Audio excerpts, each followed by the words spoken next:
Estamos a pensar nessas semanas na realidade que precisamos estar prontos pela vinda do Senhor. Estamos em 2 de Pedro, capítulo 3, hoje.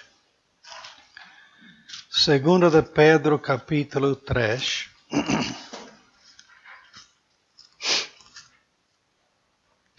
Então, temos estado a enfatizar a necessidade para estar preparados pela segunda vinda de Jesus Cristo e a realidade que podemos estar prontos por sua vinda. Que preciosa realidade! Podemos estar prontos. Deus nos tem dado tudo para ser apresentados perante si mesmo. Então, sabemos da nossa tendência de estar focalizados em muito além da sua vinda e deixar o mundo influenciar-nos a viver com algum propósito mais que viver por e para Ele. É a Bíblia que o Espírito Santo usa para nos chamar a atenção e nos ordenar a morrer a nós mesmos e viver para Cristo, custa o que custar. Tão contrário a toda a nossa volta e tão contrário à nossa própria natureza. Morrer a mim mesmo. Que absurdo, não? Tu tens direito, Javier, viver a tua vida como tu queres. Tens direito. Tens livre-arbítrio. E Deus não se força. Mas se vamos viver por Ele, eu tenho que morrer a mim mesmo e viver para Ele. É o que Ele me ordena por sua palavra. Satanás quer enganar-nos e fazer-nos pensar que o agradar a Deus não é a única coisa que importa. Não? Pois, está bem um bocado, não? Vai lá os domingos, abre a Bíblia, mas não seja fanático. Essa ideia de consagrar-te só a Deus, viver para Ele, morrer a ti mesmo, é um bocado absurdo. Mas a Bíblia é o clarim divino que elimina este engano de Satanás e nos focaliza na verdade. Temos pensado nas promessas de Deus para quem sofre para seguir sua palavra e colocar a Jesus antes de tudo, apesar das perseguições e profundas provas. Há várias diferentes experiências entre nós. Alguns com mais experiências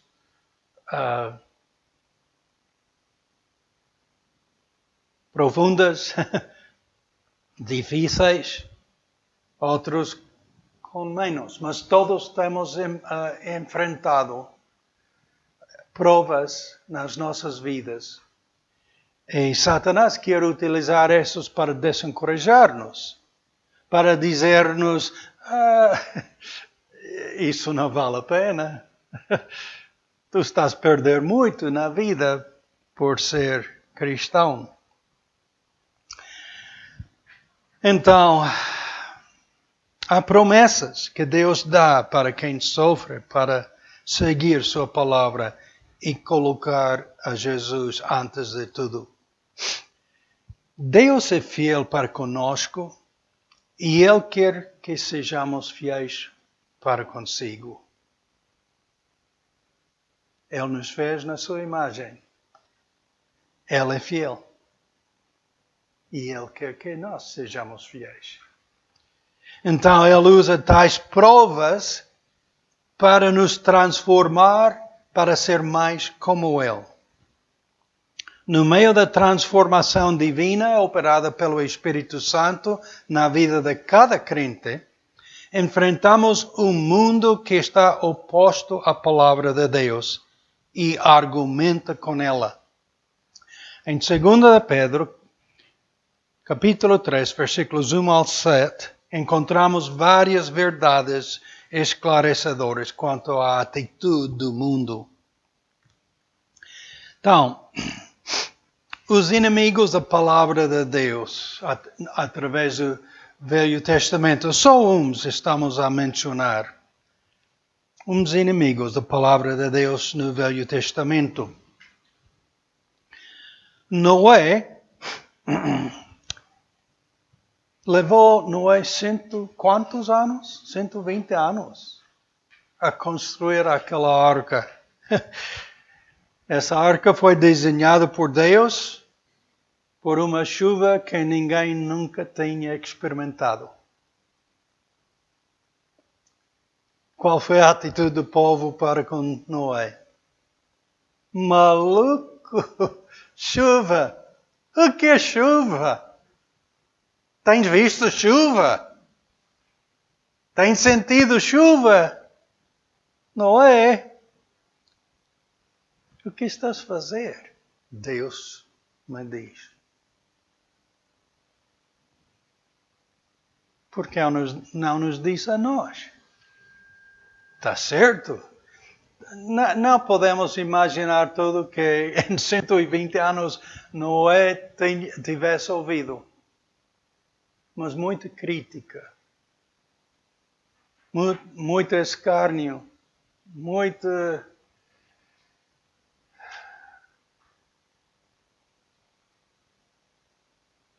crítica. Então, 120 anos para construir uma arca desenhada por Deus para uma chuva que ninguém tinha conhecida. Esta tarefa foi feita entre pessoas tão corruptas que Deus se arrependeu de tê-los feito. Arrependo-me de ter criado estes homens, Deus diz. Então, escarnecedores? Sim, bastantes. Gozaram de Noé, aquele velho fanático, até o momento no qual Deus fechou a porta da arca.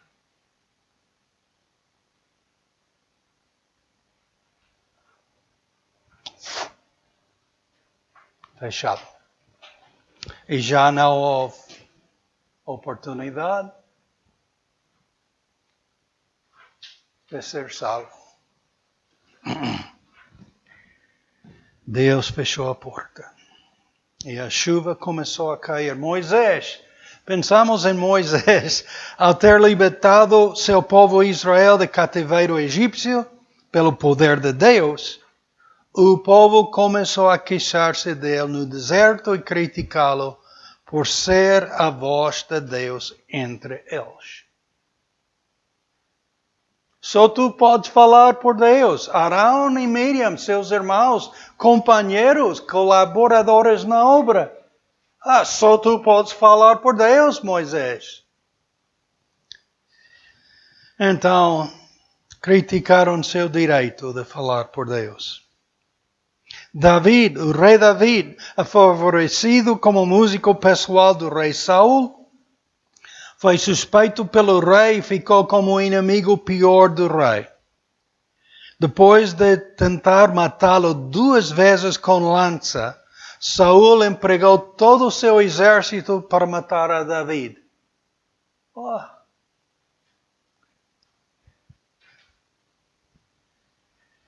Caçado como um animal. Imagina estar naquela situação. Viver em covas e esconderijos é a palavra. E ele sempre honrou ao rei. Ele teve a oportunidade de matar o rei 2 vezes. E proibiu a seus homens que estiveram consigo de tocá-lo. Ele diz, eu não tocarei o ungido de Deus. Reconheceu a autoridade e o lugar do rei Saul, mas Saul teve a atitude contrária e queria matá-lo. Elias, o profeta Elias, curioso, o profeta de Deus enfrentou os profetas de Baal e manifestou que Jeová era o único Deus verdadeiro. Embora o povo tivesse acreditado e foi convencido, a rainha Jezabel decidiu eliminar o profeta que havia eliminado os profetas de Baal. É uma situação muito tensa, muito grave. Elias matou os 450 profetas de Baal. Pastor Daniel, nós não temos uma ordem assim. Nós temos a ordem de amá-los. Mas Elias teve a ordem de Deus para os matar. E como consequência, a rainha Jezabel, que trouxe aquela heresia de baalismo a Israel, o ia matar. Achava que tinha o poder como rainha, não? Mas há quem tem o poder. E foi ela, enfim, que foi comida pelos cães. Neemias, outro profeta, ao iniciar a obra de reconstrução das paredes de Jerusalém, Tobias, Amonita, Sambalat, o Horonita e Gesem, o Arábio, imediatamente gozaram do projeto.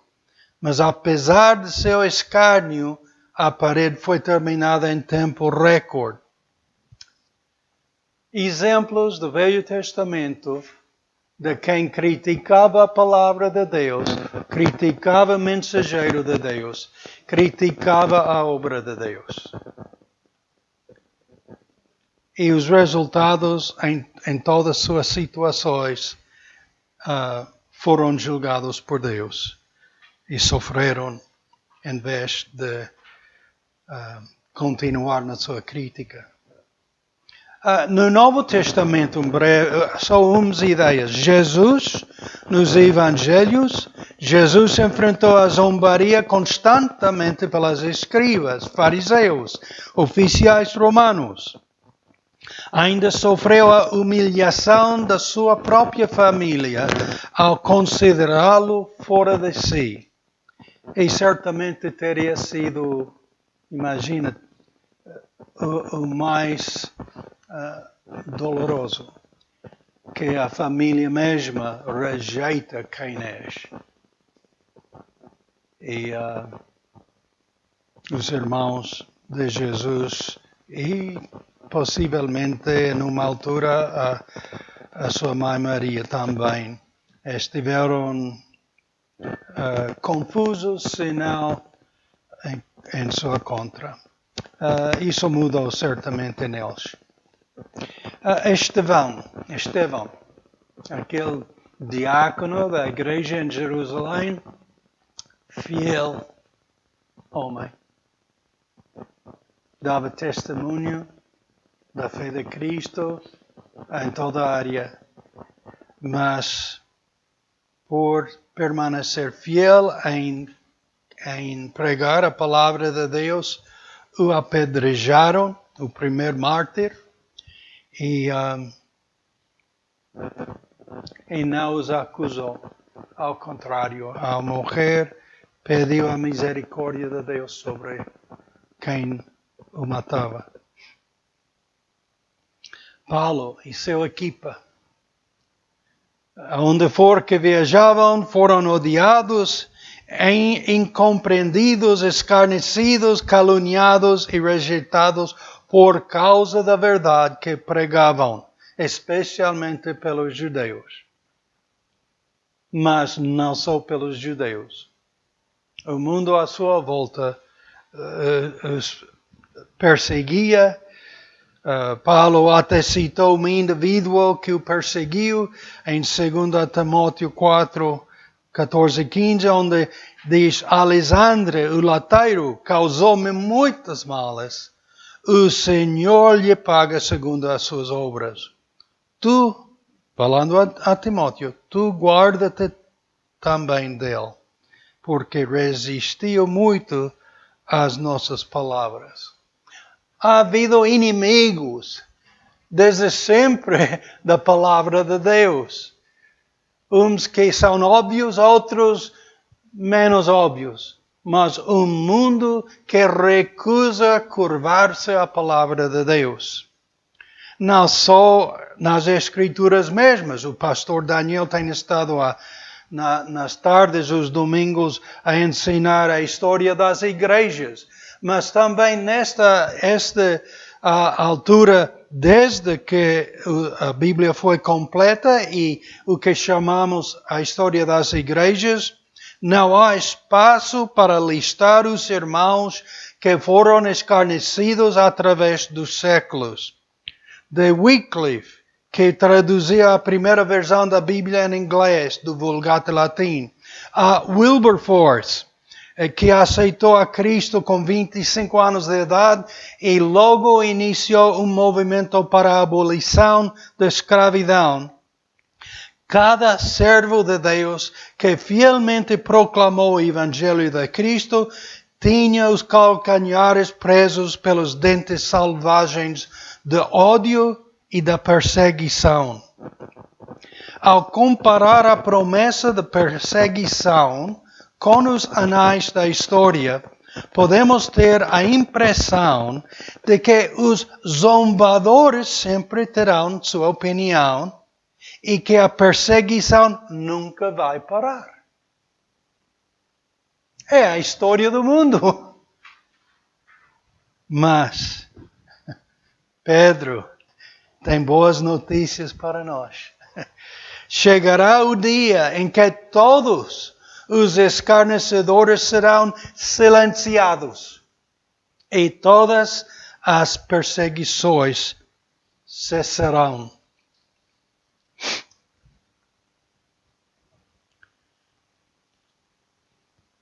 Queremos pensar numa forte segurança que menciona Pedro em versículos 1 e 2.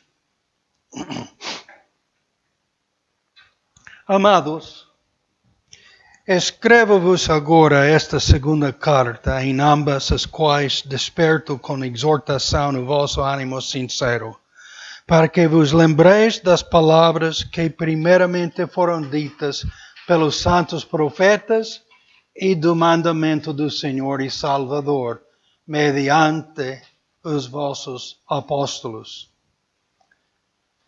Quando o escárnio torna-se feio e pesado, a quem recorres para obter ajuda?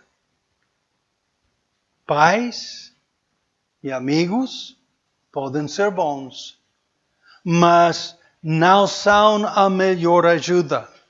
Deus mesmo é o nosso refúgio. Sua palavra é o que consola eficazmente. Quando lemos as palavras do Senhor, dos profetas, dos apóstolos, estamos a ouvir dos experimentados na guerra espiritual. Quando o diabo queria tentar a Jesus no deserto, Jesus sempre respondia cada vez com uma passagem das Escrituras. Escrito está. E falaria alguma das passagens.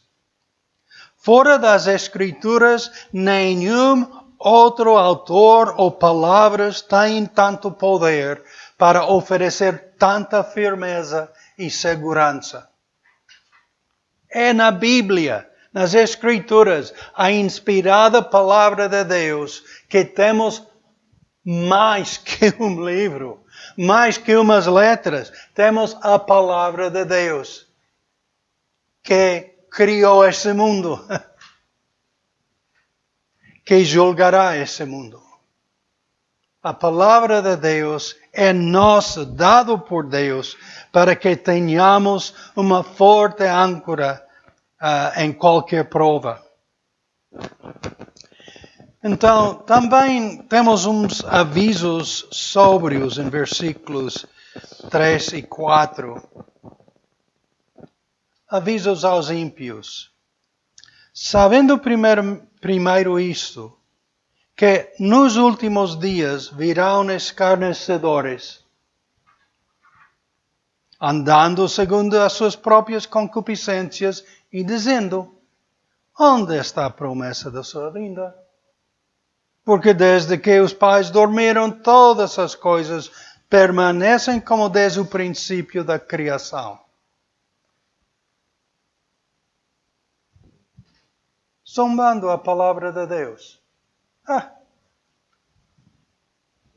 A Bíblia diz isso, mas olha, nada tem mudado, nada vai mudar. Pois Deus está a avisar os ímpios. Pedro está a dizer: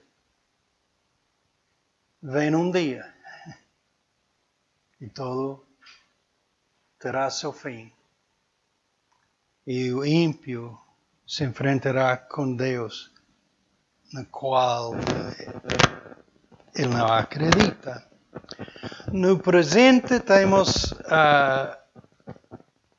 uma ideia. Nos dias nos quais vivemos, chamados últimos dias, Pedro tinha dito em versículos 3 e 4, os últimos dias, Pedro acerta que haverá escarnecedores. Ha havido e haverá.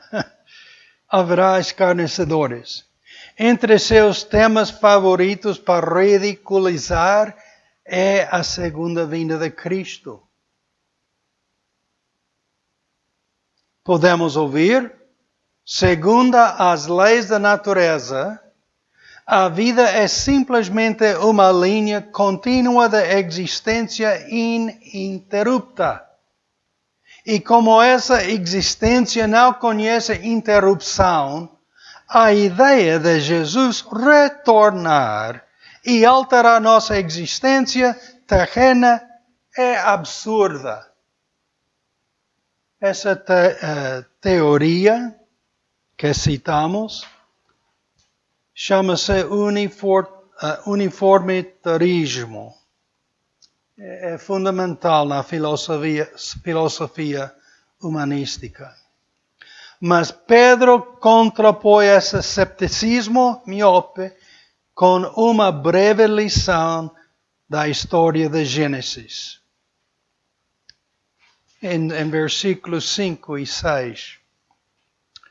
Eles, referente aos escarnecedores, eles voluntariamente ignoram isso, que pela palavra de Deus já desde a antiguidade existiram os céus e a terra. Então negam, ignoram a criação divina deste universo. Insistem na sua teoria de evolução. Desde a antiguidade existiram os céus e a terra, que foi tirado da água e no meio da água subsiste. Pelas quais coisas pereceu o mundo de então, coberto com as águas do dilúvio. É interessante estudar a criação bíblica de Gênesis. Água acima, água abaixo na terra. Deus criou o nosso mundo no meio das águas e dividiu as águas das águas. E logo usou aquelas águas para destruir os escarnecedores. Só Noé e sua família foram salvos.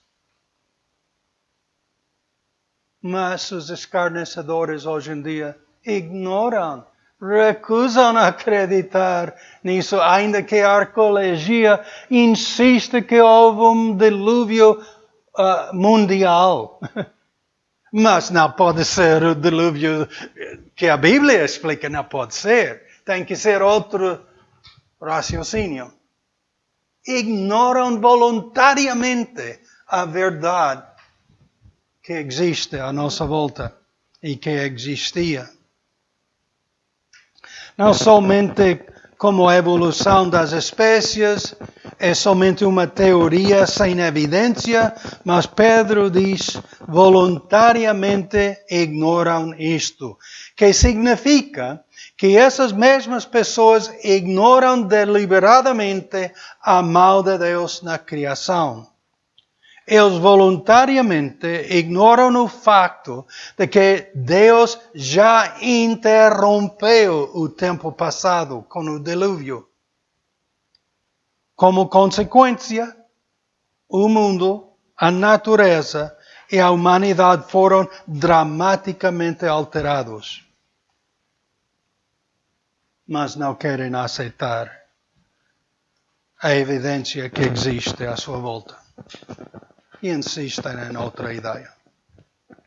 Em versículo 7, Pedro continua a dizer, mas os céus e a terra que agora existem, pela mesma palavra, se reservam como tesouro e se guardam para o fogo, até o dia do juízo e da perdição dos homens ímpios.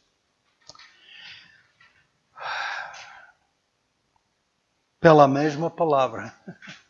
Pela palavra que diz, haja luz e houve luz.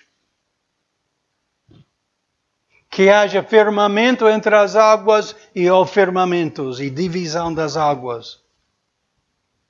Que haja estrelas e sóis e planetas e tudo que o mundo reconhece como universo. Pela palavra de Deus.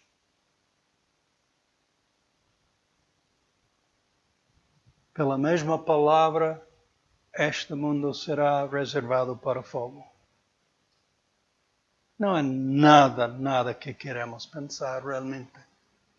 Nem queremos pensar na realidade da guerra que ruge lá na Ucrânia. Menos uma coisa total de toda a terra, que envolve todas as pessoas que não são redimidos. Ao acertar que Deus interveio no passado, Pedro profetiza quanto ao futuro.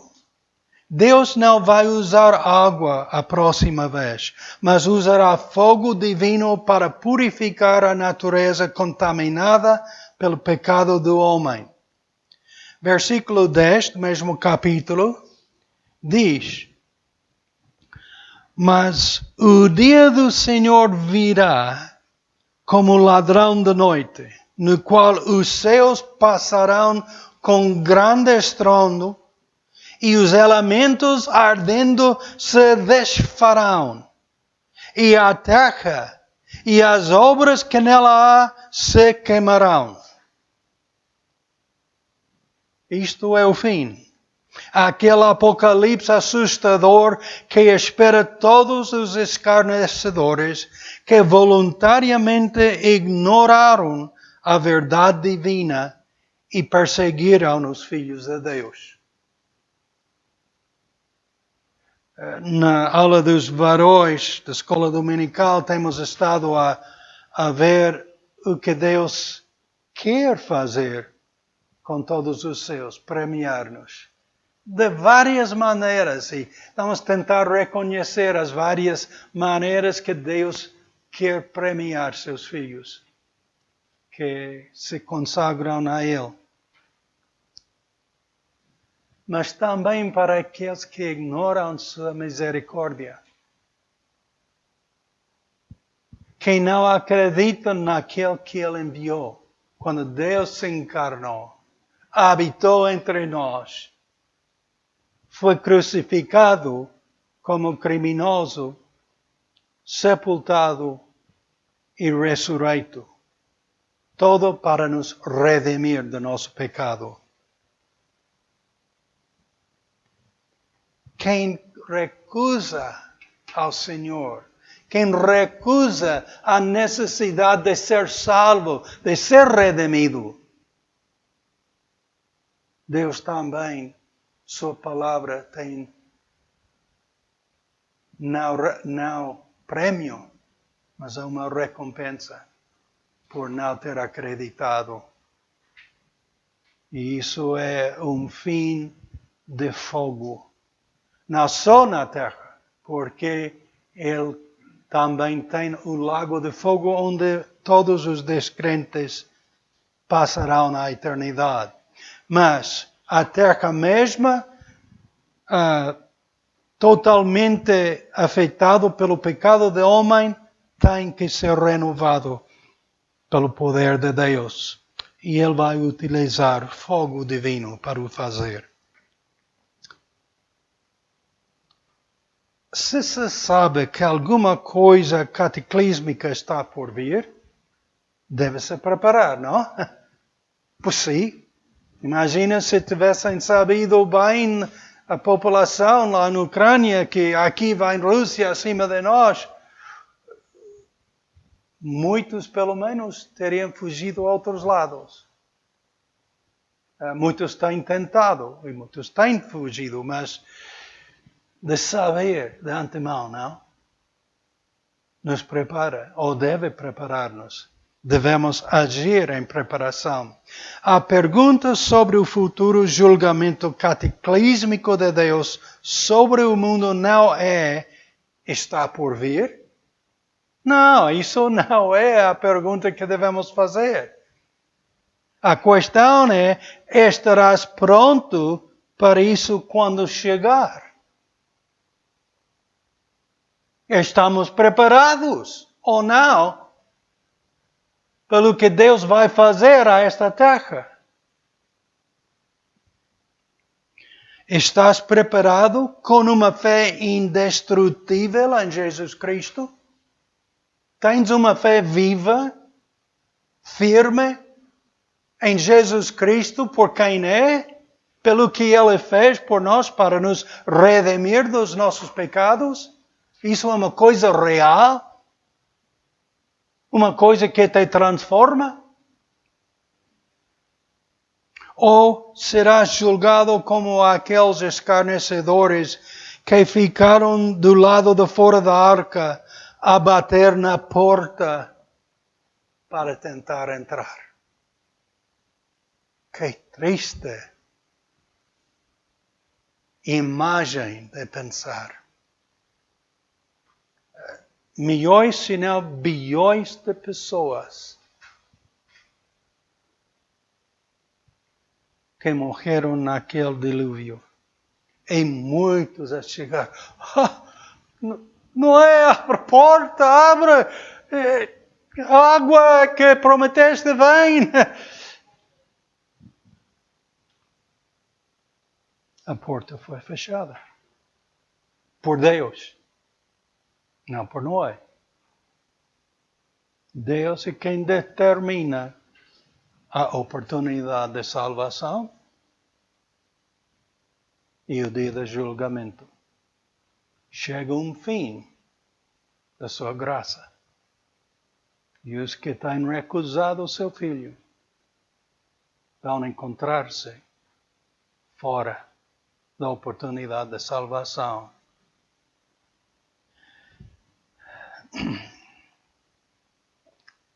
Deus vai intervir novamente. A zombaria cessará e todos acreditarão. Só que para muitos será tarde demais. Vão reconhecer que Deus é Deus. Vão acreditar que Jesus morreu para os redimir, mas vai ser tarde demais. O dia da salvação passou. O dia da graça passou. E esperarão o julgamento de Deus Santo que recusaram. Então a pergunta é isso. Estás pronto? Estás pronto? Tens uma fé viva em Jesus Cristo? Tens a vida eterna? Não sei, pastor. Deves saber.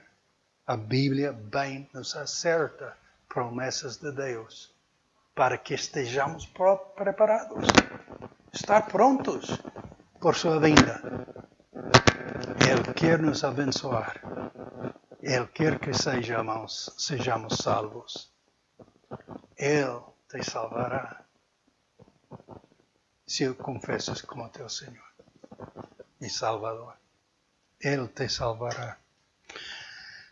Pai, em nome de teu Filho, nosso Senhor Jesus Cristo, ficamos aqui de pé tentando apresentar mais uma vez tua palavra a nós, muitos, a maioria possivelmente de nós que já te conhecemos. E nossa fé está em ti. Outros que ainda não sabem, podem estar confusos ou incertos da sua eternidade. Mas é a tua palavra, nossa âncora. Teu Espírito Santo que nos convence do pecado, da justiça e do julgamento vindouro. Pai, espero que nos aches abertos e dispostos a receber tua palavra e abraçá-lo como a âncora da nossa vida. Ajuda-nos que os que te conhecemos, ajuda-nos a ser-te fiel como tu és a nós. Ajuda-nos a viver para ti e não para nós. Estas admoestações, através da tua palavra, ajuda-nos a aplicá-las à nossa vida. Como igreja, um corpo teu no meio desta comunidade, ensina-nos a amar um ao outro, servir um ao outro e dar testemunho do nosso Senhor Jesus a essa comunidade. Elimina qualquer divisão, elimina qualquer escárnio, elimina qualquer coisa que quer lutar contra o poder da tua palavra nas nossas vidas. E chama outros à fé de teu Filho. Ainda tu sabes que temos aulas para ensinar hoje à tarde. Abençoa tudo isso, que tu sejas exaltado e honrado no nosso meio. Que sejas Senhor das nossas vidas. E que Cristo seja honrado e glorificado no nosso meio. O pedimos no seu nome. Amém. Muito obrigado, irmãos.